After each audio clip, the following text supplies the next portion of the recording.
नमस्कार साथियों, कैसे हैं आप लोग। हमें उम्मीद है कि आप लोग बहुत ही अच्छे होंगे। हमारी YouTube channel success point DGP में आप सबों का हार्दिक हार्दिक स्वागत। दोस्तों, हमारे साथ जुड़ने के लिए आप सबों को तहे दिल से धन्यवाद। हम प्रत्येक दिन आपके समक्ष एक टॉपिक को लेकर एक वीडियो आपके समक्ष आते रहता है। अगर आप कोई अन्य टॉपिक चाहते हैं तो हमें कमेंट करके बता सकते हैं ताकि हम उस टॉपिक पर वीडियो बना सकें। फिलहाल आज का टॉपिक हम लोग का दिल्ली सल्तनत के जो है महत्वपूर्ण कुछ प्रश्न है, इसका भागवान है। इसका और भी बहुत सारा प्रश्न है, इसका क्वेश्चन हम लाएंगे। पहले भागवान आज देख लेते हैं। तो चलिए देखते हैं दिल्ली सल्तनत के महत्वपूर्ण प्रश्न भागवान, जो कि SSC, railway, NTPC, BPSC exam के लिए ये सब के लिए महत्वपूर्ण है। चलिए आपके समय को ज़्यादा वेस्ट नहीं करेंगे, फिलहाल हम लोग स्टार्ट करते हैं।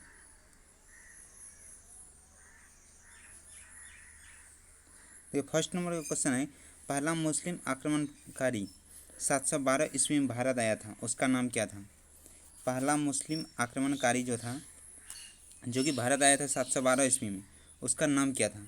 ऑप्शन ए है मोहम्मद गौरी, ऑप्शन बी है महमूद गजनवी, ऑप्शन सी है मोहम्मद बिन कासिम, ऑप्शन डी है बाबर। इनमें से आपको बताना है कि पहला मुस्लिम आक्रमणकारी जो कि 712 ईस्वी में भारत आया था वो कौन था। हमें उम्मीद है कि आप इसका जवाब दिए होंगे। एक्चुअली इसका राइट आंसर हो जाएगा मोहम्मद बिन कासिम। कौन? मोहम्मद बिन कासिम आया था, जो कि 712 ईस्वी में। यह अरब देश का था। कहाँ का था? यह अरब देश का था। ये मुस्लिम Mohammad bin Qasim, right. Second number question के लिए हम लोग बढ़ेंगे। सेकंड नंबर क्वेश्चन देखते हैं। सेकंड नंबर का क्वेश्चन है, मोहम्मद गजनवी ने भारत पर कितनी बार आक्रमण किया था। मोहम्मद गजनवी, जो कि मुस्लिम शासक था, मोहम्मद गजनवी ने भारत पर कितनी बार आक्रमण किया था। ऑप्शन ए है 12 बार, ऑप्शन बी है 15 बार, ऑप्शन सी है 17 बार, ऑप्शन डी है 18 बार। तो एक्चुअली इसका राइट आंसर जो होगा वो हो जाएगा 17 बार। 17 बार मोहम्मद गजनवी जो था वह भारत पर 17 बार आक्रमण किया था।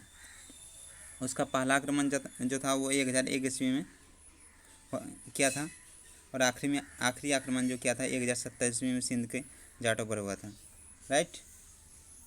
सिंध के जाटों में 1027 ईस्वी में किया था, और वो पहला आक्रमण 1001 ईस्वी में किया था, और यह भारत पर 17 बार आक्रमण किया था मोहम्मद गजनवी। नेक्स्ट क्वेश्चन की हम लोग बढ़ेंगे। थर्ड नंबर का क्वेश्चन है, महमूद गजनवी के सभी आक्रमणों में से सर्वाधिक महत्वपूर्ण आक्रमण कौन सा था। मोहम्मद गजनवी का जो 17 बार का आक्रमण था,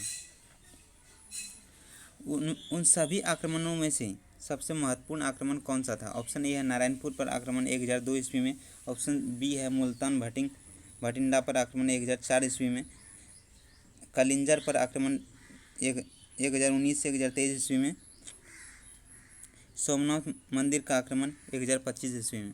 तो इसका महत्वपूर्ण आक्रमण जो था वो महमूद गजनवी का वो था सोमनाथ मंदिर पर आक्रमण, जो कि 1025 ईस्वी में। ये इसका सबसे महत्वपूर्ण आक्रमण था, जो कि 17 बार में से इसका सबसे महत्वपूर्ण आक्रमण था सोमनाथ मंदिर का आक्रमण 1025 ईस्वी में। यह गजनवी का 16वां आक्रमण था।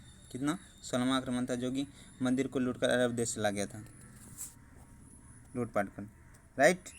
नेक्स्ट नंबर क्वेश्चन की हम लोग बढ़ेंगे। नेक्स्ट नंबर फोर्थ नंबर का क्वेश्चन है। फोर्थ नंबर का क्वेश्चन देखेंगे आप लोग। क्वेश्चन कहता है, अल बरूनी किसके शासनकाल में इतिहासकार था। अल बरूनी जो था वो किसके शासनकाल में इतिहासकार था। ऑप्शन ए है महमूद गजनवी, ऑप्शन बी है मोहम्मद गौरी, ऑप्शन सी है कुतुबुद्दीन ऐबक, ऑप्शन डी है बाबर। तो इसका राइट आंसर हो जाएगा महमूद गजनवी। क्या होगा? महमूद गजनवी के शासनकाल में अल बरूनी जो था वो इतिहासकार था, राइट। यह जो था महमूद गजनवी के शासनकाल में इतिहासकार जो था अल बरूनी जो था, यह पुराणों का अध्ययन करने वाला पहला मुसलमान भी यही था, जो कि पुराणों का अध्ययन किया था। अगर क्वेश्चन ये आता है कि पुराणों का अध्ययन करने वाला पहला मुसलमान कौन था, तो वह अल बरूनी ही था, राइट, जो कि महमूद गजनवी के शासनकाल में उसका इतिहासकार था। 5 नंबर के क्वेश्चन की ओर हम लोग बढ़ेंगे। 5 नंबर क्वेश्चन है, आत्मकथा शाहनामा के लेखक कौन है। आत्मकथा शाहनामा के लेखक कौन है, जो कि एक बुक है आत्मकथा शाहनामा के लेखक कौन है। इसका राइट ऑप्शन ए है बाबर, ऑप्शन बी है अकबर, ऑप्शन सी है फिरदौसी, ऑप्शन डी है अबुल फजल। तो इसका राइट आंसर हो जाएगा ऑप्शन सी फिरदौसी। फिरदौसी जो है आत्मकथा शाहनामा के लेखक थे। यह महमूद गजनवी के दरबार में रहते थे। कौन? फिरदौसी। महमूद गजनवी के दरबार में रहते थे फिरदौसी। राइट। 6 नंबर क्वेश्चन की ओर हम लोग बढ़ेंगे। 6 नंबर का क्वेश्चन है तराइन का प्रथम युद्ध कब हुआ था। तराइन का प्रथम युद्ध कब हुआ था। ऑप्शन ए है 1911, ऑप्शन बी है 1191, ऑप्शन सी है 1192, ऑप्शन बी है 1203। तो इसका राइट आंसर हो जाएगा 1192 ईस्वी में तराइन का प्रथम युद्ध हुआ था। राइट। और यह युद्ध जो है मोहम्मद गौरी और पृथ्वीराज चौहान के बीच हुए थे, और पृथ्वीराज चौहान जीत गया था और वो मोहम्मद गौरी हार गया था फर्स्ट युद्ध में। और तराइन का दूसरा युद्ध जो हुआ था वो 1192 ईस्वी में हुआ था। ये भी इन्हीं दोनों के बीच हुई थी, लेकिन इसमें मोहम्मद गौरी जीत गया था और पृथ्वीराज चौहान हार गया था। राइट। नेक्स्ट नंबर क्वेश्चन की हम लोग बढ़ेंगे। 7 नंबर का क्वेश्चन है निम्नलिखित में से किस राजपूत राजा ने मोहम्मद गौरी को पहली बार हराया था। इनमें से कौन सा राजा है। ऑप्शन ए है भीम द्वितीय, ऑप्शन बी है जयचंद, ऑप्शन सी है पृथ्वीराज चौहान, ऑप्शन डी है कक्षाफल। तो इनमें से कौन सा, ये चारों में से ऐसा कौन सा राजा था, राजपूत राजा था, जो कि मोहम्मद गौरी को पहली बार हराया था। तो इसका राइट आंसर हो जाएगा भीम द्वितीय। कौन हराया था? भीम द्वितीय ने उसको पहली बार हराया था। 1178 में गौरी ने गुजरात पर आक्रमण किया था, और उसमें वहाँ पर जो है पाघेल वंशीय शासन भीम द्वितीय था। ये भीम द्वितीय ने उसको हरा दिया था मोहम्मद गौरी को। कब? 1178 ईस्वी में जो मोहम्मद गौरी जो गुजरात पर आक्रमण किया था, और उसमें वहाँ पर जो है पाघेल वंशीय का शासन था, जिसका राजा की भीम द्वितीय था। राइट। पाघेल वंशीय का शासक कौन था? भीम द्वितीय था। और यही भीम द्वितीय ही ऐसा राजपूत राजा है जो कि पहली बार मोहम्मद गौरी को हराया था। राइट। नेक्स्ट नंबर क्वेश्चन की हम लोग चलेंगे।